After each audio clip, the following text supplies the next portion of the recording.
Welcome to Distribution Talk with Jason Bader, the show where we dive into the stories, struggles, and solutions from business owners and thought leaders in the wholesale distribution market.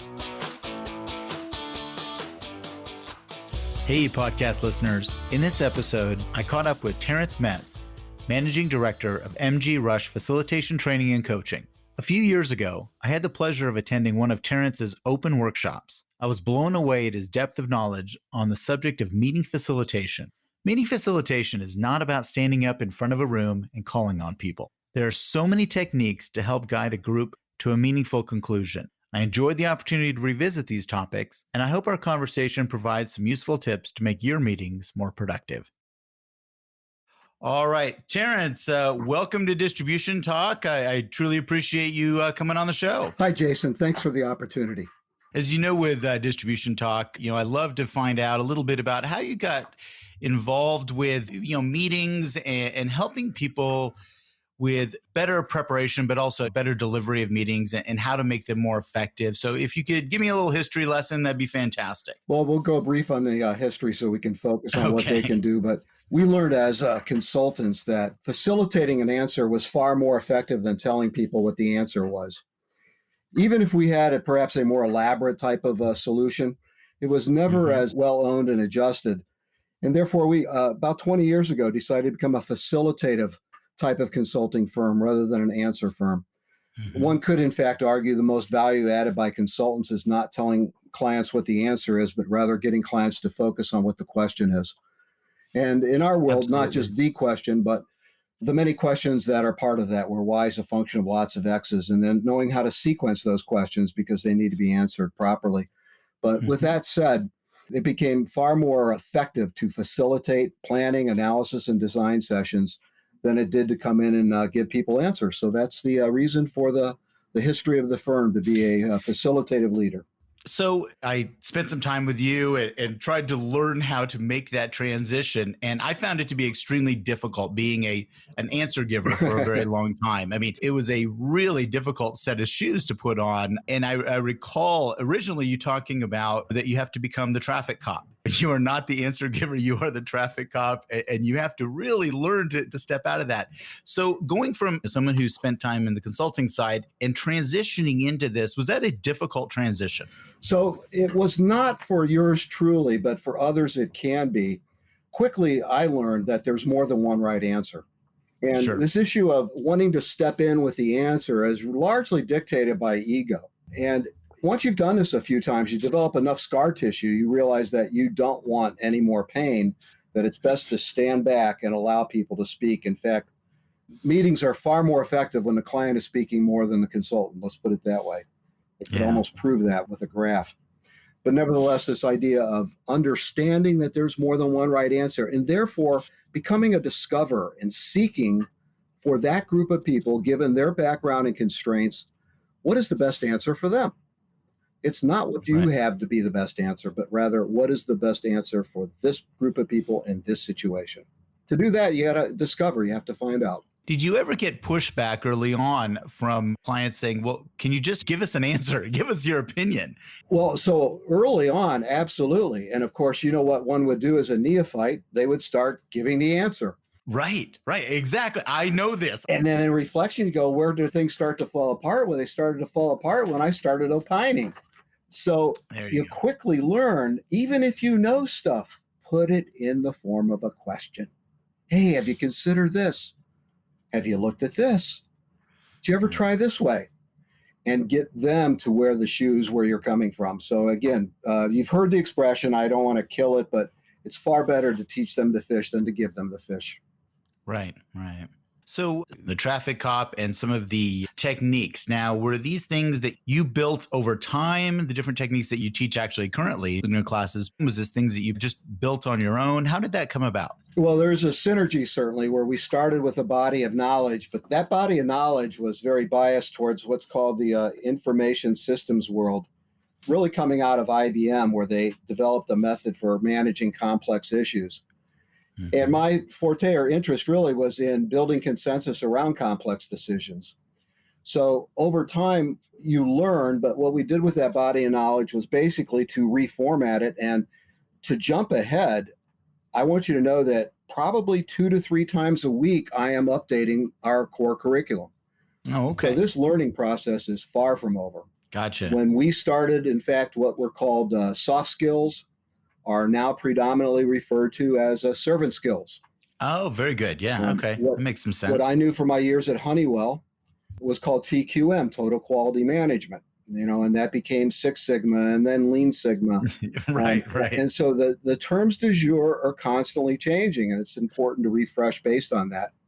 But we certainly came to understand that once you have the framework for group sessions, that you really end up with three common deliverables, and that's planning, solving, and deciding.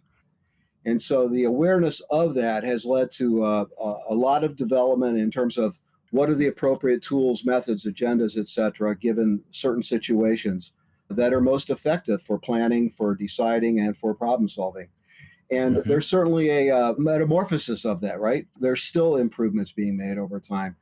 And then there's some resistance and new tools being introduced that one has to look at and go, I don't like that, or I do like that, and here's why. Hmm. So the constant updating of the methods is important because your participants change.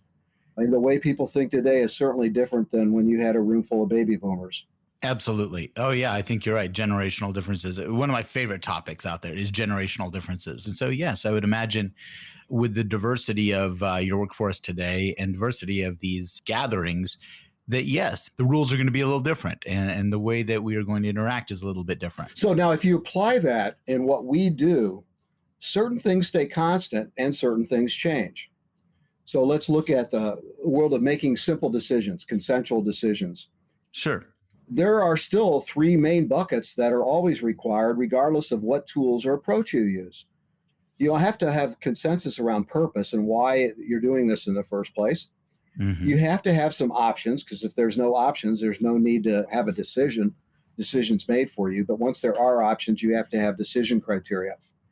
So those don't change. Now, what changes, of course, let's say with newer people, would be their approach to what are the options and opening the door to innovation and breakthrough. What changes are the criteria, because the way speed used to be defined, look at response time, right? Response time Hmm. traditionally looked at as being from the moment you call to the moment the technician shows up. In reality, we know today response time is from the moment the problem started to the moment it's fixed. That's what's Right. real. So the criteria shifts, the options shift, but the format for group decision making has not changed.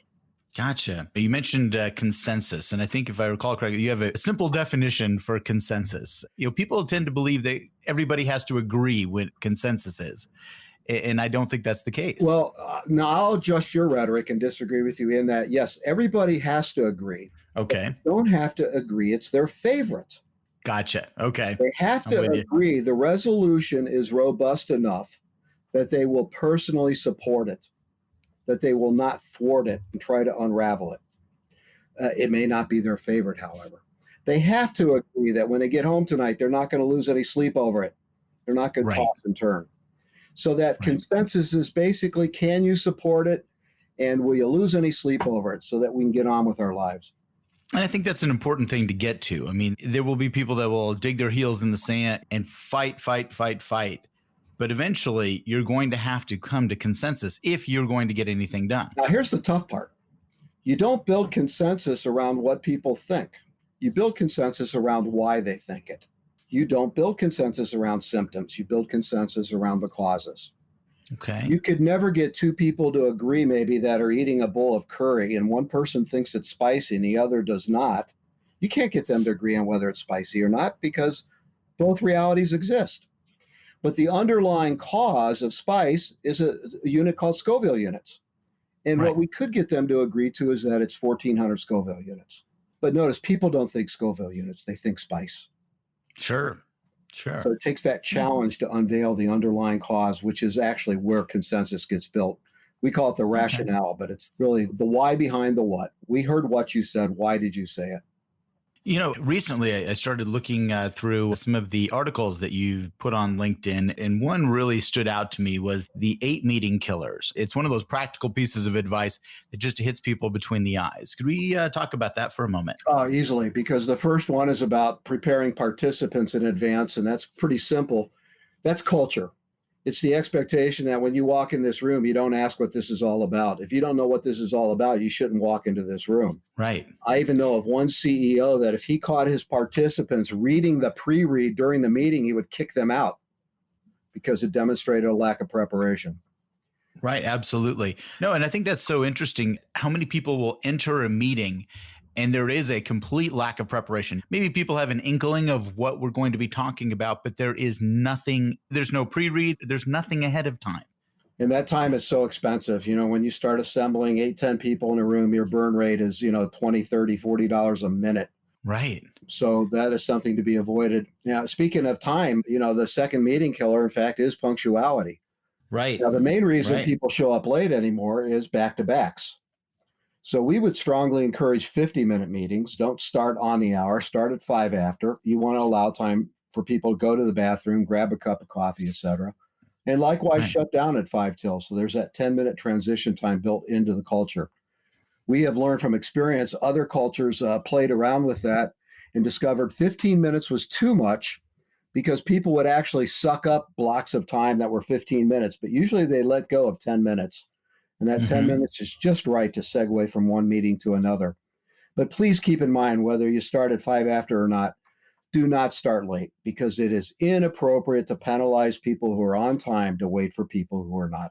Speaking of that, you mentioned back to backs, and I've seen this typically not in my own business, but in my spouse's career, that she will have 5 meetings in a day. And I don't get it. I think that's just craziness. Well, that's a separate argument. I don't think that would compel your listeners as much, but in fact, we would be better off running more workshops and having fewer meetings. The problem is most people can't get prepared well enough to know what they would do in a workshop environment. They use meetings to lift the fog high enough that they can figure out what they should do until the next meeting. And that's quite dastardly, but nevertheless, it's an artifact of what's going on in corporate America today. Yeah. I just shake my head. I remember she was working with a nonprofit, and I think, 5 or 6 meetings in a day. I said, well, exactly what do you guys get done? You're meeting about a bunch of things, but there's no execution here. So yeah, that just always drove me crazy. Actually, I have a chart I love showing people, but it gives them a headache because to structure a meaningful discussion requires some preparation time. And good structure says the hardest thing to do with a group of people is to get them to focus on the same thing at the same time. To do that requires quite a discipline. So rather than embrace that discipline, rather than put up with that headache, most people say, let's just have a meeting. And they'll sit down and they'll talk about stuff. Now, that format is unstructured, of course, and we call that a discussion. And good stuff comes out of discussions. The problem is they don't know what they didn't get. And that world of omissions can be very expensive, particularly if you're in what's called the requirements gathering mode. But nevertheless, this sensitivity to some structure, some discipline, let's face it, the word discussion is closely related to the words percussion and concussion. So if you ever had a headache when you left a meeting, there's probably good reason for that. Absolutely. That makes some sense there. Absolutely. That the third killer meeting then says start with the end in mind. That's the Stephen Covey expression. There's Yeah. a world called agile these days that some people would run into if they're working with the federal government in particular. And in that agile environment, their expression is understand what done looks like, which means don't have a meeting if you don't know where you're going. That's called line of sight. I could make a compelling argument. It is the most important part of an effective meeting is to know what done looks like. You can be a lousy facilitator, but in fact, if where you're going has impact on the quality of life of your participants, they don't care about your facilitation skills. They will make a contribution. So having this line of sight, what do we have when it's all over, is absolutely critical. And of course, most people don't know, or they have a general idea. They don't have a very clear, specific idea. They want a list. What are you going to do with that list? Type of thing. Mm-hmm. Gathering the Mm-hmm. information, frankly, is not what facilitation is about. That's the easy part. Hard part is what are you going to do with that? And we call that analysis. Okay. So that would be actually meeting killer 4, which says you better have some structure. You better know what you're going to do with that. You better have some tools in mind. If you're going to prioritize, for example, because everybody can't have everything, we have 6 different tools that we use on a regular basis, managing simple, managing complicated, managing complex situations. And one tool does not fit all. But this thought has to go into the group scenario before the session starts. So Mhm. please, in advance, know what done looks like and absolutely have some structure or some idea between introduction and wrap how you're going to get there. And I recall back to several meetings that I've been involved with that we never knew what that done looked like. We never knew what the purpose was or the goal. I mean, it was really just, as you said, a discussion, and we would go round and round the table, and you may go for 2.5 hours and there really was not much accomplished there. And so this was one that really struck me when I worked with you, that what does done look like? I've had that in the back of my mind for a long time. So then we would argue that for what most of your clients are doing in meetings, aside from staff meetings, and I'll set that aside as a separate bucket by itself, Yeah. is they're either trying to figure out when the meeting's over who does what. That's called a plan. In fact, those 3 words define a plan. A plan is who does what. And that's a different structure than if we're trying to make a decision about something, where again, the components and the contributing factors are different. And those are different than if you're trying to solve a problem. Because if you're trying to Mhm. solve a problem, you have to look at current state, future state, and do a little gap analysis, et cetera. So, in fact, that type of structure needs to be determined. And that, frankly, is not the job of the facilitator, but nobody else does it. So, guess who has to do it? Right. We get to pick that up. Yeah. So, the 5th meeting killer then is say, drop the ego, leave the egos and titles in the hallway. If I was to take a professional consultant or facilitator and say, here's the one thing you could do to be better starting tomorrow, it would simply be to stop using the word I, the first person singular. Your rhetoric needs to be pluralistic. It needs to be integrative. What we're going to do, what do you think type of thing. Very essential to success. And this idea of egos in the hallway, the Joint Chiefs of Staff and facilitated sessions, and they have huge egos, and they would admit it. They actually put on sweaters before a facilitated session to hide rank, Oh, to interesting. stress the fact that in a facilitated session, everybody's voice is equal. And you don't have to be deferent to a 4-star general because you're only a 2-star general. Now, in the hallway, you do, but not in a facilitated session. So that's that idea of egos in the hallway and treat all your participants as equal, which I do. I don't care if you've been there 1 week or 11 years. Doesn't really matter. You're an equal participant. Next meeting killer, of course, is get the leader to shut up. I could show you an inverse ratio between how much that person talks and how successful the meeting is. And the more the participants talk, the more successful that meeting will be. Period. End Right. of story. Next meeting killer would say use ground rules. You don't have to have ground rules. That's what a discussion's all about, not having ground rules. But in fact, ground rules will help you get more done faster. And therefore, that's really what people want because nobody wants more meetings. They meet 5 Right. times a day. Why? Because they need what done looks like. And ground rules will help you get there faster. So could you explain, some of the basic ground rules that you would throw out in your facilitated meetings? Arguably, the 2 most important are defining consensus and punctuality. Let's start with those in reverse order. We use the word be here now, and that speaks to, in fact, be here now. Be on time.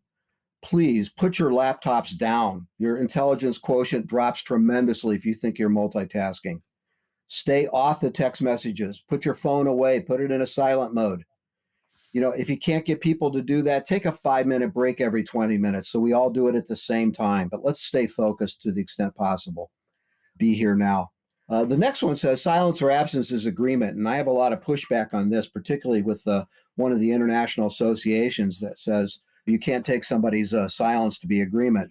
And I argue just the opposite, that Hmm. in a corporate environment, now this is not kumbaya, but what your customers are, people trying to make money for the most part. So it's corporations. In that corporate environment, an employee has a fiduciary responsibility. It's that simple. You're a well paid professional adult. Certain things are expected. And that is the standard we apply.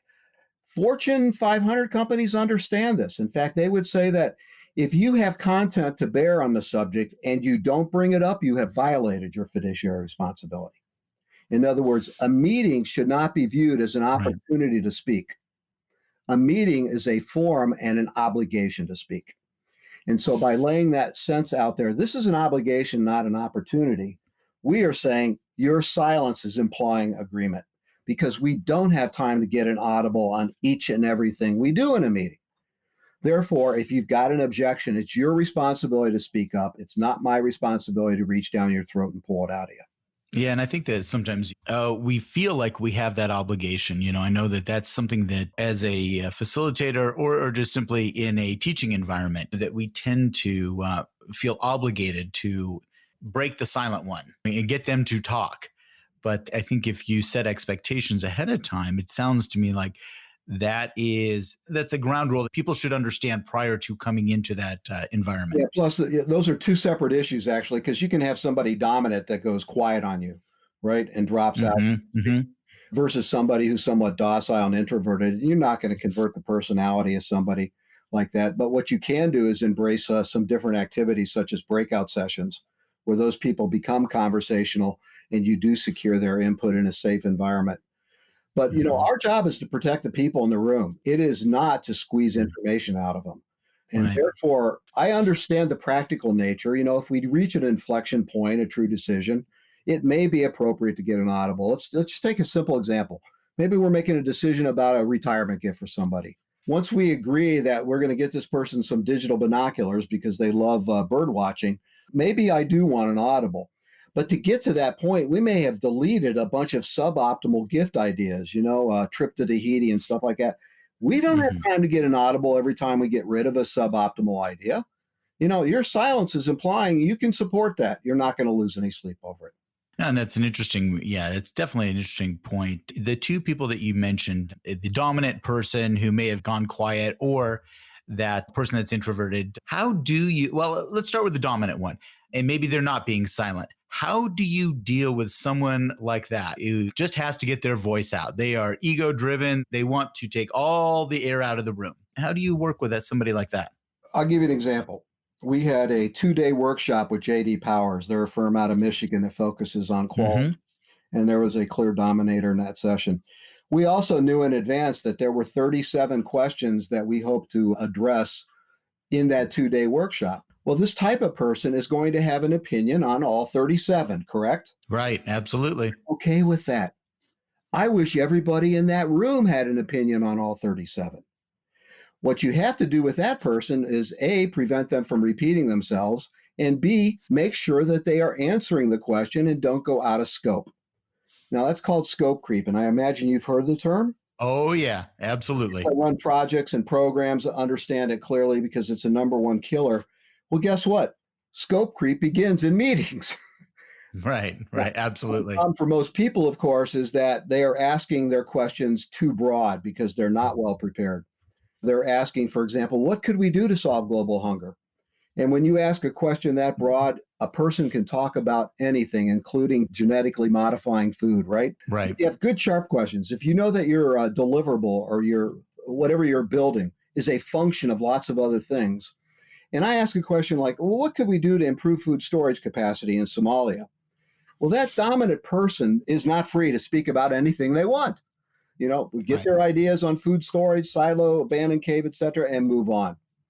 So that, in fact, they are much easier to deal with in my mind than the quiet person. But the quiet person, I've learned, best speaks up when they're conversational, meaning breakout sessions, because you are not going to get them to be dominant in front of a group of 12 people. They just are afraid of public speaking, so to speak. And that's okay. But let's not lose their input. You can do round robins. You can use a Post-it note approach. But frankly, the best approach of all is just breakout sessions because those people change personalities when they're only talking to 2 or 3 other people. Good point. People do have a fear of speaking out in front of a group of, 10, 15, 20 or whatever it may be. So, yeah, changing the paradigm just a little bit and changing it up a little bit. One of the things I wanted to touch on and just occurred to me more than anything, some people have a very difficult time focusing during a meeting or even a workshop for that matter. And I recall coming into your workshop and seeing pipe cleaners all over the place and looking at this thing, what is happening here? But it has become a very effective tool to help people focus. Could you share a little bit about that. Well, I appreciate the challenge because people that know me well know that I am anything but warm and fuzzy. In fact, I even joke by handing out these things that's as close as I get to warm and fuzzy. Yeah. But we are aware of the zen of the experience. And basically what that means is everybody has the ability to contribute. Howard Gardner from Harvard basically said each human has a stroke of genius. It's just not the Mm-hmm. same in everybody. And he identified 9 different primary sources. You could be great in math. You could be a great athlete. You could be a great musician. You could be high off the interpersonal charts, et cetera. So what we're doing with the pipe cleaners basically is simply appealing to the tactile sense that there are people in that room that need to be stimulated and there are people that could care less, right? But I know I've got everybody in the room at the same time, and therefore I'm considering the zen of the experience. I want to appeal to all of those senses at the same time.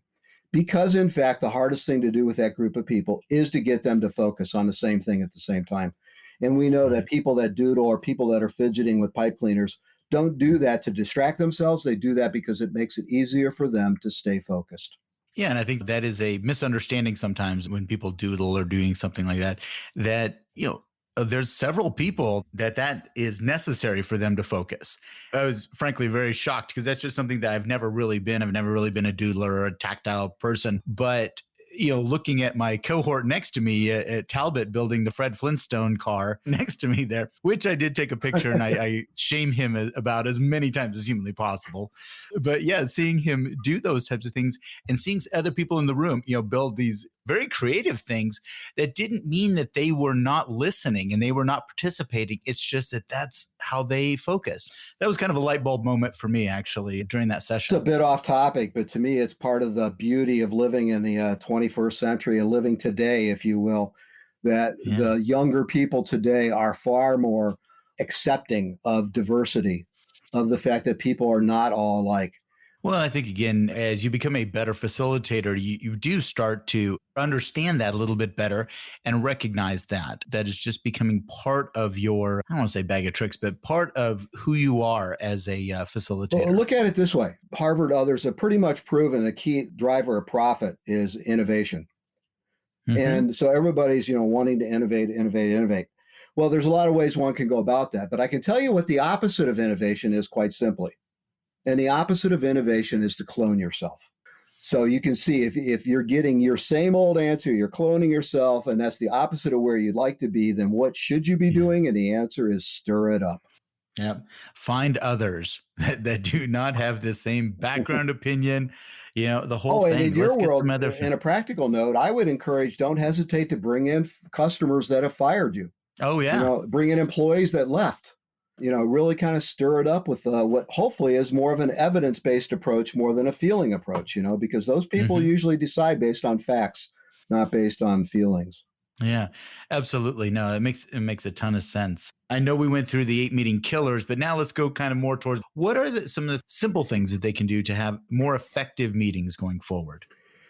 So aside from perhaps turning to some of the best resources that we provide to go into far more detail, get your meeting off to a good start. Understand and be able to articulate what's the purpose, what's the scope, what does done look like. Have a little, fun and levity, do some icebreakers and things, but eventually get to work, have an agenda, and use some ground rules. And if you do that on a regular basis, you're going to get more productivity out of your meetings. Now, where you can get really better is, of course, the things that happen between the intro and the wrap. But if you do anything, get off to a good start. It just sets the whole tone and confidence of others for the meeting environment. Yeah, I think that's one of the areas I just wanted to touch on really quickly. How can people improve their skills as a facilitator? So being a facilitator is actually a role. And we would argue that there's a more important role in a meeting than the facilitator, and that's the role of the meeting designer. Okay. But understanding that the same person ends up doing both, they collectively become the facilitator, right? But to make a long story short, there are 3 things that you work on: leadership, servant skills, and meeting design. So for your leadership concept, again, know what done looks like. Period. End of story. Put that in writing. If you can't 30 words or less express, what the deliverable is, you're not ready to run the meeting.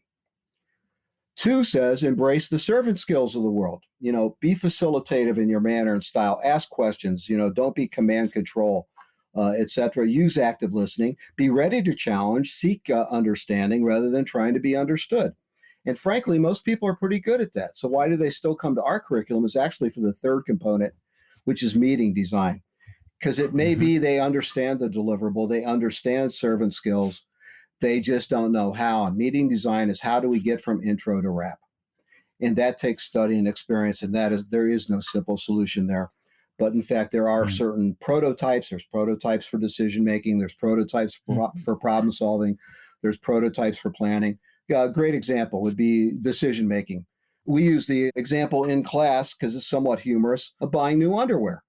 And there are 3 things required for any decision. What's the purpose? Because underwear for a wedding is going to be different than underwear for an Ironman. What are the criteria? And that's, of course, things like size and price and fabric and style and quantity, et cetera.